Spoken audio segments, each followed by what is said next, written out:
Hello everyone, myself Akanksha Vishnoi. Welcome back to my YouTube channel Study with Akanksha. Hope you all are well. So guys, आज का हमारा grammar का topic है clause यानी कि उपवाक्य। And clause से related exam में छोटे छोटे क्वेश्चन पूछे जाते हैं like objective type question, but way question बहुत इंपॉर्टेंट होते हैं।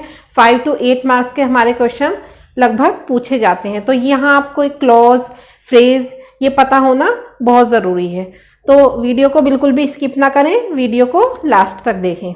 And if you like my video then please like share subscribe and press the bell icon, ताकि आप लोगों को मेरे फ्यूचर वीडियोस की नोटिफिकेशन सही समय पर मिलती रहे। एंड गाइस, आप लोग मुझसे इंस्टाग्राम एंड FB के थ्रू भी कनेक्ट हो सकते हैं, लिंक आपको डिस्क्रिप्शन बॉक्स में मिल जाएगा। चलिए आज का टॉपिक स्टार्ट करते हैं, जो कि है क्लॉज। क्लॉज को हिंदी में हम कहते हैं उपवाक्य। एक बार डेफिनेशन समझ लेते हैं, इसकी डेफिनेशन देखते हैं। A group of words that includes a subject and verb.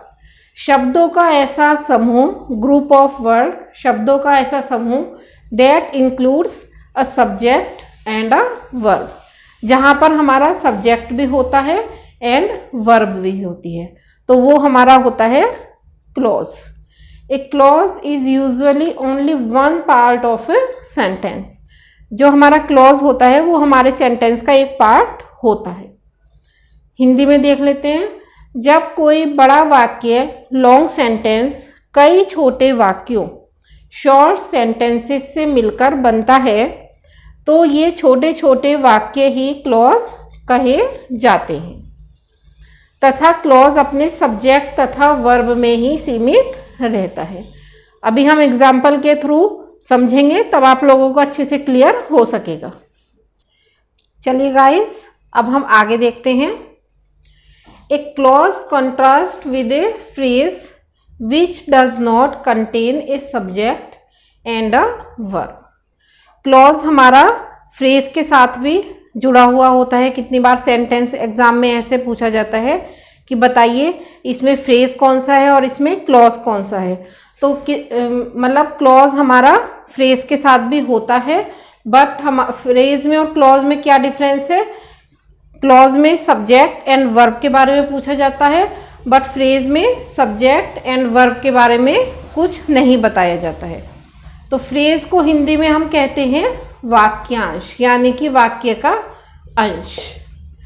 The distinction between a clause and a phrase is a clearer when you see them side by side. So अगर आपको ये पता होगा एंड आप लोग देखेंगे साइड बाय साइड कि ये फ्रेज है एंड ये क्लॉज है, तो आप उनके बीच में अंतर अच्छी तरीके से कर पाएंगे। एग्जाम्पल के थ्रू एक बार देख लेते हैं फिर भी। व्हेन शी वेक्स अप, जब वह उठती है, तो ये यहाँ पे क्या हुआ हमारा? देखिए इसमें सब्जेक्ट भी है जो कि है हमारा शी क्या हो गया यहाँ सब्जेक्ट, एंड वेक्स अप ये हो गया हमारा वर्ब। तो यहाँ पे ये क्या हुआ? जहाँ पे सब्जेक्ट एंड वर्ब के बारे में बताया हुआ होता है वो होता है हमारा क्लॉज। ये हो गया हमारा क्लॉज। एंड सपोज आगे हो इन द मॉर्निंग, यहां हमें क्लियर पता चल रहा है ये हमारा हो गया फ्रेज, क्योंकि यहाँ पे वाक्य का पूरा अर्थ नहीं निकल रहा है। इन द मॉर्निंग, ना ही इसमें सब्जेक्ट है एंड ना ही इसमें वर्ब है, तो ये यहाँ पे हो गया हमारा फ्रेज, यानी कि वाक्य का अंश।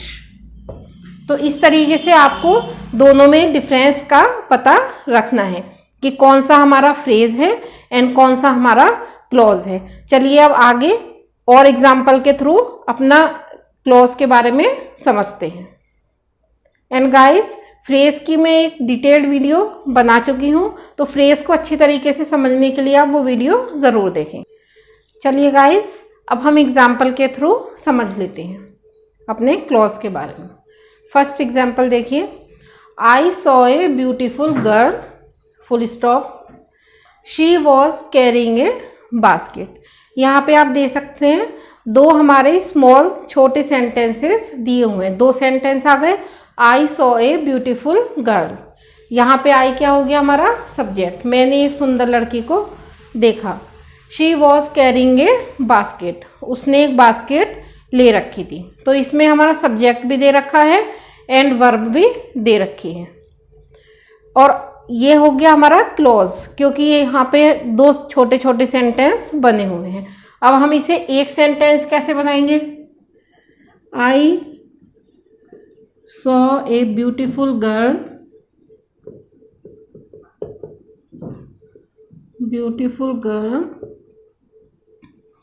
She was carrying a basket. तो यहाँ पे हम हु प्लस कर सकते हैं, who was carrying a basket. मैंने एक लड़की को देखा जिसने एक बास्केट ले रखी थी। ये हो गया हमारा कंप्लीट सेंटेंस, ये पूरा सेंटेंस हो गया। एंड यहाँ पे ये हमारे दो छोटे छोटे सेंटेंस हो गए जो कि हो गए हमारे क्लॉज, जिसमें कि हमारा है वर्ब, सब्जेक्ट भी दे रखा है एंड वर्ब भी दे रखी है। तो इस तरीके से आपको पहचान करनी है। अब इसी तरीके से सेकंड सेंटेंस देख लेते हैं। दिस इज द कॉलेज, यह कॉलेज है। हेयर आई स्टडीड, यहाँ मैंने पढ़ाई की थी। तो यहाँ पे भी हमारे दो सेंटेंस बने हुए हैं। आई सब्जेक्ट हो गया यहाँ पे, और स्टडीड यानी पढ़ाई करना, ये हो गई हमारी वर्ब। अब इसे पूरा सेंटेंस कैसे बनाएंगे। This is the college where I studied, ये हो गया हमारा कंप्लीट सेंटेंस। ये हो गए हमारे दो छोटे छोटे उपवाक्य एंड ये हो गया हमारा पूरा वाक्य। तो इस तरीके से हमें अपने क्लॉज की पहचान करनी। चलिए गाइस, अब हम देखते हैं हमारे क्लॉज कितने टाइप्स के होते हैं। There are 2 types of clauses. First is independent clause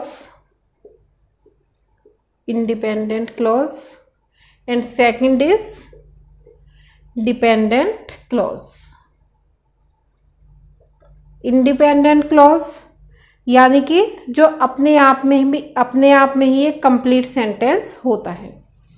one that can stand alone as a sentence, जो अपने आप में ही एक कंप्लीट सेंटेंस होता है, वो होता है हमारा इंडिपेंडेंट क्लॉज। फॉर एग्जाम्पल देख सकते हैं, राम रीड्स, राम पढ़ता है। तो यहाँ पे ये क्या हो गया हमारा इंडिपेंडेंट क्लॉज, क्योंकि यहाँ पे ये सेंटेंस अपने आप में ही कंप्लीट है, पूरा सेंटेंस है, इसे किसी सपोर्टिंग पार्ट की ज़रूरत नहीं है। राम रीड्स, राम पढ़ता है, तो ये क्या हो गया हमारा इंडिपेंडेंट क्लॉज। अब आते हैं अपने सेकंड क्लॉज पे, जो कि है डिपेंडेंट क्लॉज, यानी जहाँ पे हमें किसी और वर्ड की आवश्यकता पड़ती है। A dependent clause usually a supporting part of a sentence, जहाँ पर हमें एक सपोर्टिंग पार्ट की ज़रूरत होती है, एक सपोर्टिंग सेंटेंस होता है, वो होता है हमारा डिपेंडेंट क्लॉज, यानी किसी वाक्य पे निर्भर। For example, because I forgot my work, मैं अपना कार्य भूल गया। तो यहाँ पे क्या आया है हमारा स्टार्टिंग में, बिकॉज, क्योंकि मैं अपना कार्य भूल गया। तो ये क्या हो गया हमारा सपोर्टिंग सेंटेंस, यानी कि डिपेंडेंट क्लॉज।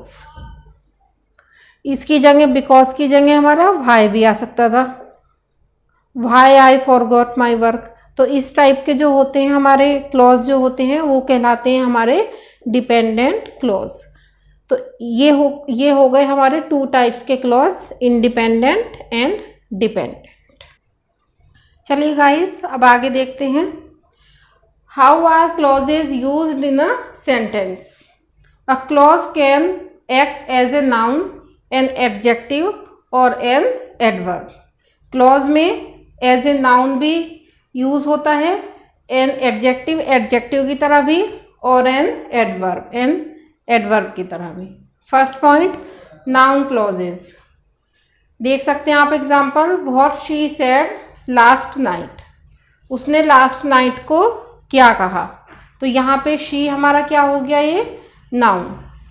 उसी तरीके से adjective clauses, my friend who lives in London. ये हो गया हमारा adjective clause. Third point is adverbial clauses. When you get home call me. जब तुम घर पहुंचो मुझे बुला लेना। तो ये क्या हो गया हमारा एडवर्ब क्लॉज। इस तरीके से हम क्लॉज में नाउन एंड एडजेक्टिव और एडवर्ब की तरह भी हम सेंटेंस में हमारे क्लॉज यूज होता है। होप गाइस आप लोगों को समझ में आया होगा। एंड कहीं भी कोई भी डाउट होता है तो आप लोग कमेंट बॉक्स में जाकर पूछ सकते हैं। And if you like my video then please like share subscribe and press the bell icon, ताकि आप लोगों को आने वाले फ्यूचर वीडियोस की नोटिफिकेशन सही समय पर मिलती रहे। एंड गाइस आप लोग मुझसे इंस्टाग्राम एंड FB के थ्रू भी कनेक्ट हो सकते हैं। लिंक आपको डिस्क्रिप्शन बॉक्स में मिल जाएगा। चलिए मिलते हैं अपने नेक्स्ट वीडियो लेक्चर में। Thank you so much.